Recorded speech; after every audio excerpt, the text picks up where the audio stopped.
Bom, hoje eu queria chamar atenção para um fenômeno curioso, que quando você tem uma economia vibrante, quando você tem uma economia complexa, quando você tem uma economia que não é dependente de um item, você tem alguns países que são dependentes de uma coisa só. Quando você tem uma economia como a brasileira, as coisas vão acontecendo e aí você vê que o país tem sim uma vida própria. E é muito interessante, há consequências de ter uma vida própria, porque o governo tem que ficar atento, as autoridades têm que ficar atentos, nós temos que ficar atentos a essas mudanças. Então, tem lá um Brasil do Brasil oficial, né, o Brasil do governo central, o Brasil do Congresso Nacional, que quando está em sintonia com a sociedade, toma medidas certas. A reforma tributária é um exemplo de medida certa, que vem, não digo na hora certa, porque tem 30 anos que a gente está discutindo isso, poderia ter vindo a qualquer momento, mas veio agora. Importante decisão, importante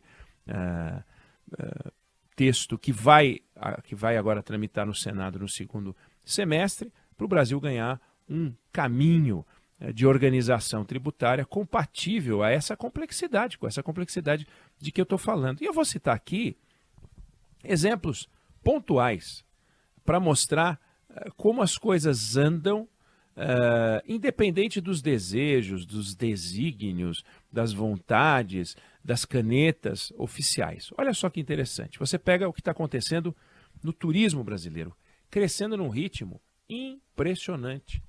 Coisa de 10% ao ano. Uma coisa louca. Claro, a gente sai de uma pandemia, claro, a gente sai de uma demanda reprimida, claro, a gente sai das pessoas dentro de casa querendo fazer alguma coisa. A área de serviço é uma área que vem crescendo justamente porque as pessoas querem ir aos restaurantes, as pessoas querem se cuidar, as pessoas querem cuidar do lazer. Então, o turismo, hotéis bombando, em todas as áreas, turismo de luxo, turismo de classe média, voos. Quem vai para o aeroporto fala, pô, nem parece que tem crise, nem parece que tem crise. Não.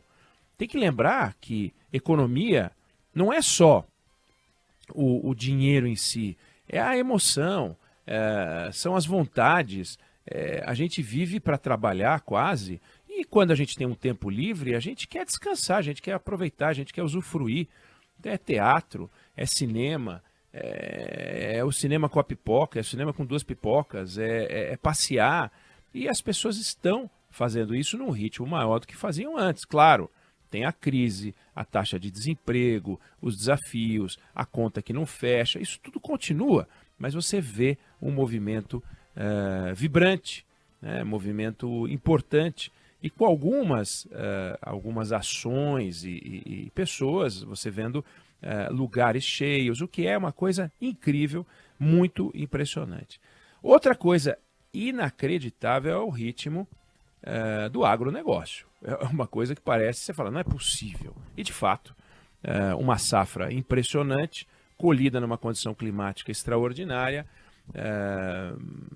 2 anos de alguma dificuldade e que vem em seguida uma safra maravilhosa, e isso gera uma demanda por serviço também, por infraestrutura, como no turismo também gera uma demanda por infraestrutura. E quando a gente tem demanda por infraestrutura, a gente precisa, aí sim, abrir os olhos todos. Para que isso que eu falei aconteça em vários setores, para que isso que eu falei tenha vida longa e não seja um surto, um voo de galinha, precisa ter infraestrutura.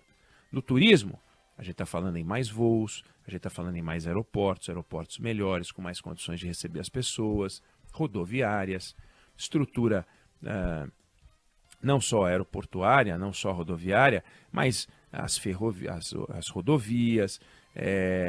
Precisa ter mais qualidade, mais entrega para atender esse aumento de demanda, que é uma demanda nacional e é também uma demanda internacional. Então, para que a gente possa receber melhor quem vem de fora, para que a gente possa oferecer aquilo que quem vem de fora quer, que é mais voo direto para os lugares onde as pessoas vão. Isso tudo é infraestrutura e é preciso ter uma demanda. Na área do agronegócio, então, é uma coisa impressionante. A gente precisa ter investimento em infraestrutura. E agora parece que vai andar. um dos projetos mais importantes de infraestrutura, que é a Ferrogrão, né? A Ferrogrão, ela alimenta com a oportunidade de escoamento muito melhor do que tem hoje o estado do Mato Grosso, levando a oportunidade de mandar o grão para o porto de Miritituba, no Pará, numa distância que não chega a 1.000 quilômetros, que hoje esse escoamento todo ou vai lá para cima, para essa distância pela BR-163, à base de caminhão, ou vai para o porto de Santos, que está mais do que o dobro da distância, por ferrovia. Claro, quem hoje comanda as ferrovias não quer uma novidade, então você tem uma guerra em torno da Ferrogrão, guerra que virou guerra jurídica, foi parar no Supremo Tribunal Federal, guerra que virou guerra política, guerra que é uma guerra comercial e guerra de desinformação também. Chegou a circular um estudo atribuído à Universidade Federal de Minas Gerais, dizendo que a Ferrogrão iria desmatar 49.000 quilômetros quadrados na Amazônia, que é uma área importante, grande. E o número, o número correto são 10 quilômetros quadrados de desmatamento. 10 para 49 quilômetros já seria uma barbaridade, né? Um errinho razoável, mas 49.000 quilômetros quadrados é uma coisa inacreditável. Bom, olha o que é a guerra da desinformação. E você tem, portanto, essa ferrovia essencial.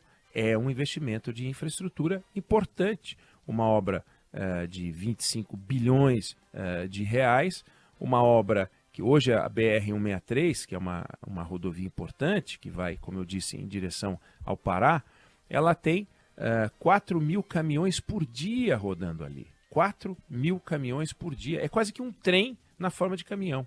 4.000 caminhões por dia. E quando você colocar o trem, a cada trem você transporta 400, o equivalente ao que 400 caminhões transportam. Isso significa economia de diesel, isso significa economia de tempo, segurança. É algo realmente muito impressionante. Aliás, tem um dado curiosíssimo, porque quando o grão sai do Mato Grosso rumo a São Paulo, ao Porto de Santos, que está lotado, Porto de Santos está lotado, saem em trens, alguns trens com 1,5 km. Quando eles passam por algumas cidades, Rio Preto, Araraquara, algumas cidades de São Paulo, por exemplo, formam verdadeiros muros de Berlim, muralhas intransponíveis para a cidade, é um colapso. Então hoje tem uma briga para você reduzir o tamanho dos trens, porque imagina um trem de 1,5 km que fica passando, você ferrou tudo, né? Então indo para cima é uma coisa muito melhor, é uma alternativa bacana e é infraestrutura. Então pega um exemplo desse. Nós estamos falando de se você aprova e a Ferrogrão vai começar a andar a partir do ano que vem, vai começar a andar. Você está falando de uma economia, preço de hoje, de R$60 por tonelada, e o Mato Grosso exportando, números redondos, 100 milhões de toneladas de grão. Você está falando em economia de 6 bilhões por ano de frete. Olha só o dinheiro que a gente desperdiça. E é realmente incrível. Por exemplo, ainda no mesmo Mato Grosso, né, o Mato Grosso tem um desafio que é a capacidade de estocar silo. Como é que estoca soja, milho? Precisa fazer um programa de investimentos de 10 bilhões de reais para poder estocar. E nós não temos essa capacidade de estocagem. E a produção de grãos no estado deve crescer nos próximos 10 anos mais de 50%. Né? Então, olha quantas oportunidades, quantos pontos aqui. Eu falei só do agronegócio Mato Grosso, né? Eu só falei agronegócio Mato Grosso grãos. Eu falei agronegócio Mato Grosso grãos, frete, né? Ou estocagem. Imagina o que tem no Mato Grosso para fazer, o que tem no Mato Grosso do Sul, o que tem no estado de Tocantins e nos outros estados brasileiros para fazer. O estado de São Paulo, o estado de Minas Gerais, as rodovias mineiras. Quanto tem que melhorar para continuar, para ficar ruim, né? A gente vê os estudos mostrando a qualidade das rodovias no Brasil, elas são assustadoras, ainda são assustadoras, né?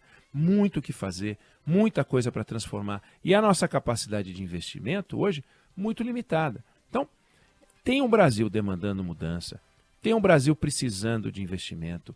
Esse investimento vai trazer eficiência. Esse exemplo da Ferrogrão é visível, né? 6 bilhões de reais por ano de economia só com frete, né? Fora emissão, que reduz de poluentes, economia de combustível, caminhão, segurança, vida, né?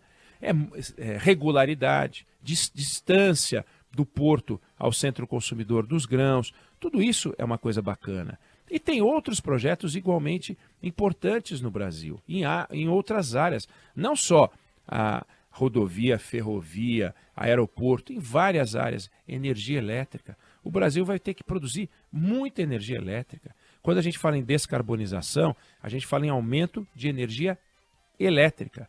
E o aumento de energia elétrica, por exemplo, a gente falou sobre isso de carros, né, ônibus, você tem que ter mais geração.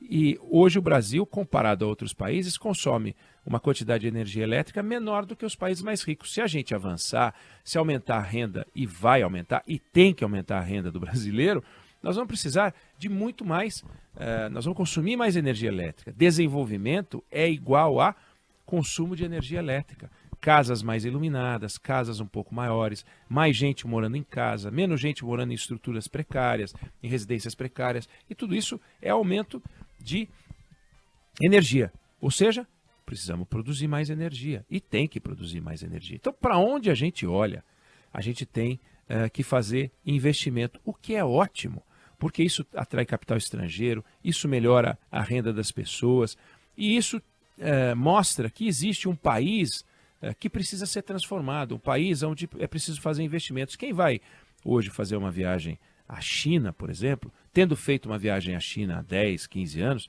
fica chocado com o que eles fizeram por lá. Quem vai e faz uma viagem à Coreia do Sul, naturalmente, e volta hoje, 10 anos depois, fica impressionado com o que aconteceu por lá. E isso é possível ver em algumas cidades na Índia, isso é possível ver em algumas cidades em outros países asiáticos, Vietnã, isso é possível ver em países africanos. Transformações importantes acontecendo. Ninguém está parado, está todo mundo se mexendo para poder proporcionar para a sociedade uma vida melhor. Não porque são todos bonzinhos lá fora e nós aqui somos bobinhos, não. É porque lá fora as coisas estão um pouco mais organizadas e a gente tem um desafio de organização. Um desafio de organização de agenda, um desafio de organização de harmonização das